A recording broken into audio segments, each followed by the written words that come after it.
एक बार पुनः मैं आप सभी का स्वागत करता हूं।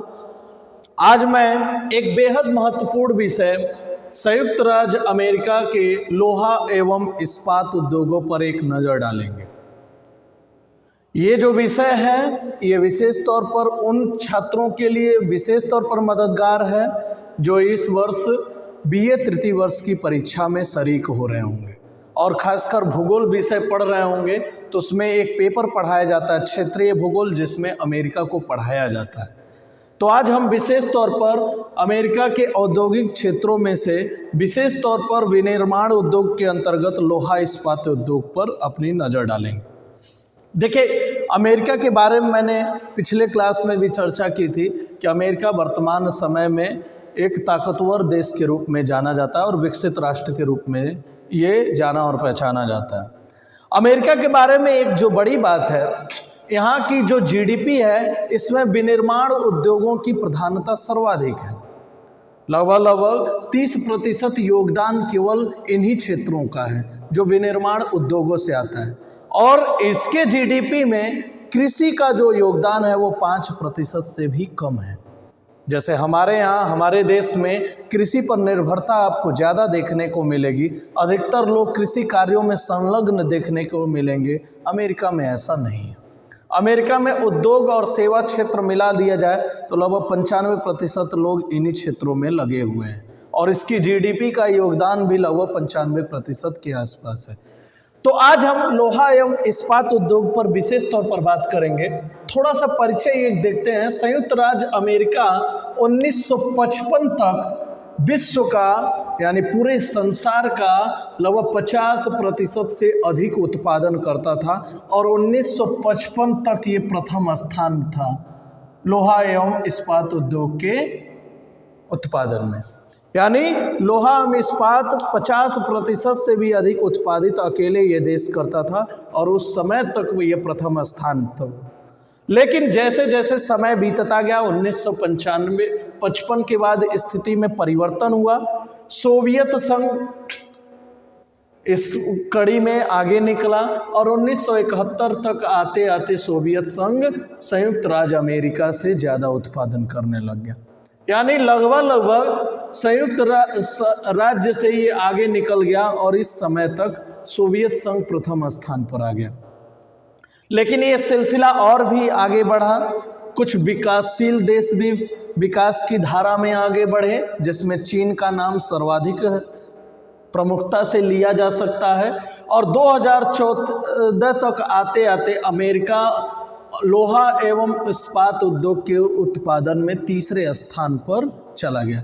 यानी लोहा और इस्पात उत्पादन में ये तीसरा स्थान हासिल किया। पहले स्थान पर चीन हो गया, दूसरे स्थान पर जापान और तीसरे स्थान पर आ गया अमेरिका। और इसी समय का जो आंकड़ा है, अमेरिका कुल एक वर्ष में लगभग पिग आयरन जो उत्पादित करता है वो 29 मिलियन मीट्रिक टन है और जो स्टील है वो 88 मिलियन मीट्रिक टन के आसपास है। तो कहने का मतलब यह है कि एक छोटा सा परिचय है। वर्तमान संदर्भ में देखा जाए तो अमेरिका लोहा एवं इस्पात उत्पादन में तीसरे स्थान पर काबिज है। आज भी कहीं ना कहीं इस उद्योग के द्वारा संयुक्त राज्य अमेरिका के निर्माण की पटकथा लिखी जा रही है और किसी भी देश के लिए अगर देखा जाए तो लोहा एवं इस्पात उद्योगों का बढ़ना ही उसके विकास की रीढ़ मानी जाती है, क्योंकि लोहा एवं इस्पात से ही देश का या देश के समस्त अवस्थापनाओं का विकास आसानी से हो सकता है। जितने भी इंफ्रास्ट्रक्चर विकसित किए जाते हैं उसमें लोहे का योगदान सर्वाधिक महत्वपूर्ण होता है। इसीलिए लोहा एवं उस इस्पात उद्योग को समस्त उद्योगों की रीढ़ मानी जाती है। सर्वाधिक महत्वपूर्ण उद्योग के रूप में इसको जाना जाता है। तो इसीलिए जिस देश में लोहा इस्पात उत्पादन सर्वाधिक होता है वो देश भी विकास की धारा में उतनी ही तेजी से आगे बढ़ रहा होता है। आइए अब जानते हैं कि संयुक्त राज्य अमेरिका में लोहा इस्पात उद्योगों के प्रमुख क्षेत्र कहाँ हैं, कहाँ कहाँ आखिर ये उद्योग लगाए गए हैं। तो लोहा एवं इस्पात उद्योग के संदर्भ में देखा जाए तो पूरे अमेरिका को 6 क्षेत्रों में बांटकर देखा जा सकता है। पहला क्षेत्र है उसमें से पिट्सबर्ग और यंगस्टाउन क्षेत्र। पिट्सबर्ग और यंगस्टाउन क्षेत्र जो है वो अमेरिका के उत्तरी पूर्वी हिस्से में स्थित है। यानी उत्तरी पूर्वी हिस्सा, ये पूरा का पूरा जो पूर्वी हिस्सा जो इस मानचित्र में आपको दिखाई दे रहा होगा, ये पूरा का पूरा हिस्सा जो है ये औद्योगिक प्रधान क्षेत्र है और विकास की धारा में ये क्षेत्र इन पश्चिमी क्षेत्रों से काफ़ी आगे है, क्योंकि यहाँ पर कुशलता भी ज़्यादा है, तकनीकी प्रभाव भी ज़्यादा देखने को मिलता है, संसाधनों की उपलब्धता है, यातायात के साधन भी उपलब्ध हैं, कारीगरों की यहाँ पर भरपूर अधिकता है, जिसके कारण यहाँ पर कोई भी उद्योग चलाना आसान हो जाता है। और किसी भी उद्योग को लगाने के लिए 2 ही चीज़ सबसे इम्पोर्टेंट ज़्यादा होती है, उसमें कच्चा माल, श्रमिक और बाजार। तो यहाँ पर कच्चा माल भी उपलब्ध होता है, कुशल श्रमिक भी मिल जाते हैं और बाजार तो यहाँ पर भरमार है। पूरी दुनिया के सर्वश्रेष्ठ बाजार इसी क्षेत्र में पाए जाते हैं।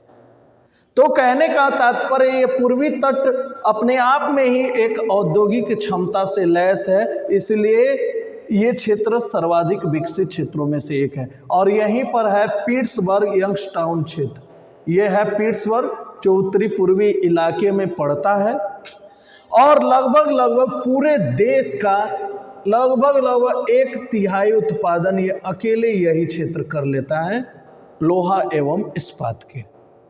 यानी लोहा और इस्पात का 1/3 उत्पादन पिट्सबर्ग और यंगस्टाउन क्षेत्र से ही हो जाता है। एक निवेदन आप सभी से रहेगा कि इस चैप्टर को पढ़ें तो आप अमेरिका के एक मानचित्र निकाल कर जरूर बैठें, क्योंकि अमेरिका के अगर भौगोलिक राजनीतिक विशेषताओं को यदि आप समझेंगे, शहरों की स्थिति क्या है, अगर इसको जानेंगे तो ये चैप्टर आपके लिए बड़ा आसान होगा समझना।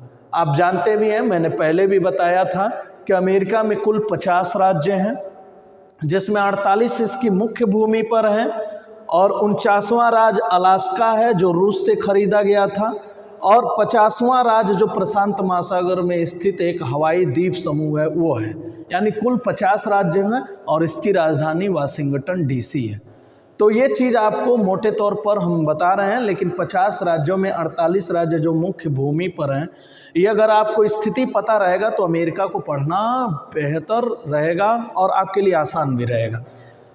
तो पिट्सबर्ग यंगस्टाउन क्षेत्र में भी 3 उप क्षेत्र हैं, जिसमें पिट्सबर्ग सर्वाधिक बड़ा और सबसे बड़ा क्षेत्र है और 1955 के आसपास तक ये पिट्सबर्ग सबसे बड़ा औद्योगिक इकाई भी अमेरिका का हुआ करता था। लेकिन इसके बाद शिकागो और गारी क्षेत्रों की महत्व बढ़ जाने से ये क्षेत्र थोड़ा पीछे हो गया। तो पिट्सबर्ग पहला प्रमुख क्षेत्र है, दूसरा है यंगस्टाउन क्षेत्र और दूसरा है जोहान्सटाउन क्षेत्र। एक नज़र ये डाल लेते हैं कि इसके उद्योगों को कच्चा माल कहाँ से उपलब्ध होता है। तो इसके लौह इस्पात उद्योग के लिए जो कोक यानी कोयले की जो मांग है वो अपलेशियन क्षेत्र से प्राप्त हो जाती है। यानी ये वाला जो क्षेत्र है अपलेशियन पहाड़ियों का क्षेत्र, यहाँ से ये कोयला प्राप्त करते हैं। और जो सुपीरियर झील वाला क्षेत्र है जो ये बनाया गया है, ये महान झील प्रदेश हैं। इन झील प्रदेशों से इसके खनिज लौह की प्राप्ति होती है और इस प्रकार इनको कच्चा माल भी स्थानीय तौर पर उपलब्ध होता है और यहाँ से बना हुआ लोहा इस्पात भी बाजार में आसानी से खप जाता है। इसलिए इस क्षेत्र का महत्व अपने आप बढ़ जाता है। दूसरा जो क्षेत्र है शिकागो गारी क्षेत्र, और ये वर्तमान समय में अमेरिका का सबसे ज़्यादा लोहा एवं इस्पात उत्पादन करने वाला क्षेत्र है। और इस क्षेत्र के महत्व के बारे में इसी से ये बात पता चल जाता है कि अगर 5 सबसे बड़े औद्योगिक इकाइयों की बात करें अमेरिका के संदर्भ में, तो उसमें शिकागो, गारी और 5 सबसे बड़ी इकाइयों में से 3 सबसे बड़ी इकाई शिकागो गारी क्षेत्र से ही मिल जाती है। और ये भी अमेरिका के झील प्रदेश के दक्षिणवर्ती क्षेत्र में या लगभग कहा जाए तो उत्तर पूर्वी के संदर्भ में यानी पूर्वी क्षेत्र में भी मध्यवर्ती भाग जो है, खासकर शिकागो वाला क्षेत्र, इसी क्षेत्र में लौह इस्पात उद्योग की अवस्थिति है।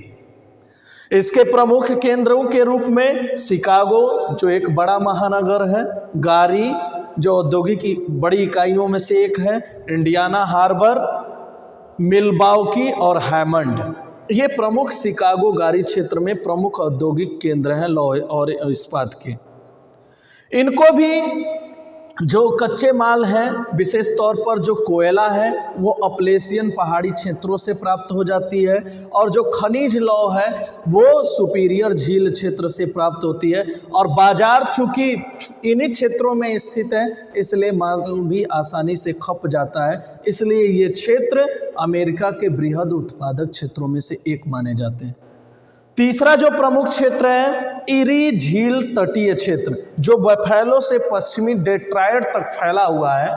आपको ये डेट्रॉयट यहाँ देखने को मिल रहा है, ये जो टेढ़ा टेढ़ा और जो क्षेत्र दिखाई दे रहा है यही दरअसल इरी झील है। इरी झील महान झील प्रदेशों में से एक झील है, और इन्हीं झील क्षेत्रों के पास ये क्षेत्र स्थित है। झील क्षेत्र के पास होने के कारण सबसे बड़ा जो फायदा है वो है कि यहाँ पर सस्ते जल संसाधन की उपलब्धता है, और माल को, कच्चे माल को ढोना और माल को पहुँचाना दोनों सस्ते दरों में होता है, इसलिए ये भी एक महत्वपूर्ण क्षेत्र के रूप में जाना जाता है। यहाँ पर जो खनिज संसाधन है कच्चे माल के रूप में वो कोयला अपलेशियन क्षेत्र से ही प्राप्त होता है, वो भी खासकर ट्रेन से और जलयान दोनों क्षेत्रों से ये मंगा लिए जाते हैं। दोनों ही सुविधाएं यहाँ पे उपलब्ध हैं। लेकिन जो खनिज लौह है वो सुपीरियर झील के साथ साथ कनाडा से भी यहाँ पर खनिज लौह कच्चे माल के रूप में मंगाया जाता है, इसलिए ये भी जो क्षेत्र है एक विकसित क्षेत्रों में से एक है। और इसके प्रमुख केंद्र हैं डेट्रॉयट, जिसको मैंने अभी दिखाने का प्रयास किया, टोलेडो, इरी यानी इरी झील का ही एक सन्नगर इरी, लारेन एक प्रमुख लौह इस्पात केंद्र, क्लीवलैंड उसी डेट्रॉयट के पास बसा हुआ एक नगर है, बफेलो की मैंने बात ही की कि इरी झील का जो विस्तार है वो बफेलो से पश्चिमी डेट्रॉयट तक है। यानी ये तीसरा प्रमुख औद्योगिक प्रदेश था लोहा और इस्पात के संदर्भ में। अब इसके बाद आते हैं पूर्वी समुद्र तटीय प्रदेश, ये चौथा प्रमुख औद्योगिक प्रदेश है जो लोहा इस्पात उद्योग के रूप में जाना जाता है। तो ये जो पूरा का पूरा पूर्वी क्षेत्र है जो अटलांटिक महासागर से लगा हुआ है, ये पूरा का पूरा क्षेत्र जिसका विस्तार न्यू इंग्लैंड राज्य से लेकर वर्जीनिया राज्य तक है, ये फ्लोरिडा का विस्तार पड़ जाता है। फ्लोरिडा से पहले एक वर्जीनिया राज्य है, ये वर्जीनिया राज्य तक इसका विस्तार है, और इसी क्षेत्रों को हम विशेष तौर पर पूर्वी समुद्र तटीय प्रदेश के नाम से जानते हैं। यहाँ पर भी देखा जाए तो प्रमुख केंद्र के रूप में अलेनटाउन, बेथलेहम, स्पैरोज पॉइंट, मारिसविले, कमडेन, ईस्टन और फिलिप्सबर्ग है। ये अमेरिका के कुछ पूर्वी समुद्र तटीय क्षेत्रों में स्थित प्रमुख केंद्र हैं। जो लोहा अयस्क है इन क्षेत्रों में कच्चे माल के रूप में, चूंकि अटलांटिक महासागर से सीधा जुड़ा हुआ है तो सस्ते जल परिवहन की उपलब्धता के कारण ये सुपीरियर झील से भी मंगाए जाते हैं। नीचे जो लैटिन अमेरिकी देश यानी दक्षिण अमेरिकी देश हैं जिसमें वेनेजुएला का नाम प्रमुख है, वहाँ से भी खनिज लौह मंगाए जाते हैं, और कनाडा के समुद्री रास्तों से भी ये खनिज लौह प्राप्त करते हैं, इसलिए सस्ते जल परिवहन का लाभ इनको मिलता है। लेकिन जहाँ तक कोयले की बात है तो कोयला इनको अपलेशियन क्षेत्र से ट्रेन से मंगाना पड़ता है, यानी रेलगाड़ी से मंगाना पड़ता है, जो महंगा पड़ता है, और महंगा पड़ने के कारण ये अपने कारखानों में जल विद्युत शक्तियों का उपयोग करके लोहा इस्पात का उत्पादन करते हैं, जो इनके लिए एक बहुत ही सकारात्मक बात है, क्योंकि जल विद्युत का इस्तेमाल करने से ये लोहा सस्ता हो जाता है, और लोहा इस्पात सस्ते के हो जाने के कारण इसकी मांग बढ़ जाती है, क्योंकि रेट कम होगा तो मांग भी ज़्यादा बढ़ेगी, उत्पादन इसलिए ज़्यादा से ज़्यादा होगा। इसलिए ये क्षेत्र भी औद्योगिक उत्पादन खासकर लोहा इस्पात उत्पादन के रूप में सर्वाधिक महत्वपूर्ण है। अब आते हैं हम दक्षिणी पश्चिमी क्षेत्र, जिसमें टेक्सास और अलाबामा राज्य प्रमुख हैं। तो दक्षिणी पश्चिमी तटीय क्षेत्र का मतलब होता है ये वाला जो क्षेत्र जिसको मैंने दिखाने का प्रयास किया है, ये है आपका दक्षिणी पश्चिमी तटीय क्षेत्र, जिसमें अलाबामा राज्य और टेक्सास राज्य ये सबसे ज़्यादा महत्वपूर्ण हैं। इनको भी जो खनिज लौह है वो इधर से दक्षिणवर्ती क्षेत्रों से प्राप्त हो जाता है। और सबसे बड़ी जो महत्वपूर्ण बात है कि इन लोगों को जो खनिज और खासकर कोयला है ये स्थानीय तौर पर भी उपलब्ध है, लेकिन ये एक छोटे क्षेत्र हैं और इन छोटे क्षेत्रों में भी लौह इस्पात उद्योगों में सबसे बड़ा जो केंद्र है वो है बर्मिंघम, जो अलाबामा राज्य में पड़ता है। इसके अलावा टेक्सास राज्य में हाउस्टन और डैगरफील्ड भी एक छोटी मोटी इकाइयां हैं जो पाई जाती हैं। और यहाँ का इस्पात भी चूँकि सस्ता होता है और सस्ता होने के साथ साथ थोड़ी सी बाज़ार से दूरी होती है तो ले दे के कीमत इनके बराबर ही होती है, तो यह भी एक लौह इस्पात उद्योगों के प्रमुख केंद्रों के रूप में जाना जाता है। अंतिम जो क्षेत्र है उसकी कहानी भी थोड़ी बड़ी ही इंटरेस्टिंग है। पश्चिमी इस्पात क्षेत्र यानी प्रशांत महासागर तटीय क्षेत्र जिसको हम कह सकते हैं, इसको हम पश्चिमी इस्पात क्षेत्र कहते हैं। वैसे देखा जाए तो औद्योगिक रूप में ये इस क्षेत्र से उतना विकसित नहीं है, लेकिन इसका चूँकि बगल में ही रूस एशिया का भी शुरुआत हो जाता है, तो रूस के स्थित होने के कारण इस क्षेत्र को विकसित करना अमेरिका के लिए महत्वपूर्ण हो जाता है सामरिक दृष्टिकोण से। इसीलिए इन क्षेत्रों के विकास के बारे में भी परवर्ती कालों में सोचा गया और आज 20वीं-21वीं सदी में इस क्षेत्रों के औद्योगिक विकास पर सबसे ज़्यादा जोर दिया गया। और इसीलिए औद्योगिक विकास और युद्ध नीतिक उद्देश्यों के कारण इन क्षेत्रों में औद्योगिक इकाइयां लगाई गई, जिसमें लोहा इस्पात को भी प्रमुख तौर से लगाया गया। और इसके प्रमुख केंद्रों में फोंटाना, सैन फ्रांसिस्को, ये पूरा जो क्षेत्र है आपको दिखाई दे रहा है यही पश्चिमी इस्पात क्षेत्र है, जिसमें Fontana, San Francisco, Los Angeles, Pueblo, Denver, Provo, Geneva और टेकोमा, ये सब जो प्रमुख क्षेत्र हैं वो इस पश्चिमी क्षेत्रों में पाए जाते हैं। यहाँ की सबसे जो खूबसूरत बात है, यहाँ खनिज संसाधन के रूप में जो लोहा है कच्चे माल के रूप में और कोयला, ये दोनों स्थानीय तौर पर उपलब्ध होता है, कहीं से मंगाना नहीं पड़ता। इसीलिए लोहा इस्पात इस क्षेत्र का सस्ता होता है, लेकिन चूंकि उत्पादन अधिक होता है तो बाजार दूर होते हैं और बाजार तक लोहा इस्पात पहुंचाने में उनका मूल्य अधिक लग जाता है और परिवहन लागत मूल्य अधिक होने के कारण यह भी लोहा यहाँ उत्पादित होने वाले लोहा इस्पात उद्योगों की कीमतों के बराबर हो जाता है। लेकिन अमेरिका की योद्धक नीतियों के कारण इस क्षेत्र का विकास किया गया, इसीलिए इस क्षेत्रों को भी एक प्रमुख औद्योगिक क्षेत्र के रूप में जाना जाता है। आज के लिए बस इतना ही। ये रहा आपका लोहा इस्पात उद्योगों का एक संक्षिप्त परिचय, खासकर अमेरिका के संदर्भ में। आशा ही नहीं उम्मीद है आपको इससे ज़रूर मदद मिलेगी। धन्यवाद।